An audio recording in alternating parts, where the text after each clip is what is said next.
ఇంకొక విషయం, మంత్రాలు చదివేటప్పుడు మధ్యలో ఆపకూడదు. ఫోన్ మోగింది కదా అని, మెసేజ్‌లు వచ్చినాయి కదా అని నోటిఫికేషన్‌లు చూసుకుంటా మంత్రాలను ఆపి అట్లాంటివి పొరపాటున కూడా చెయ్యొద్దండి. పూజకు అని ఒక్కసారి కూర్చున్నారంటే మళ్ళీ మీరు ఆ ప్లేస్ నుంచి కదలకూడదు. పూజ ముగించాక టెంకాయి కొట్టిన తర్వాత హారతి ఇవ్వాలి, ముందు కాదు. ఇంకొక ముఖ్య విషయం, కలశం పెట్టే అలవాటు లేదా ఇంటి ఆచారంగా ఉన్న వాళ్ళు మాత్రమే కలశం పెట్టాలి.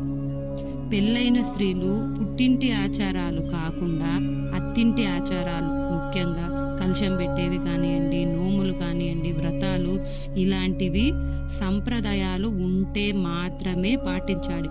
అక్కడ మా అమ్మ కలశం పెడుతుంది, నేను ఇక్కడ పెడతాను అని మాత్రం అనొద్దండి. అది మీ కుటుంబానికే మంచిది కాదు. తల్లి చెప్పినా అత్త చెప్పినా అది మన కుటుంబం బాగుండే విషయం అయితే తప్పక పాటించాలి. ఒక ఆడపిల్ల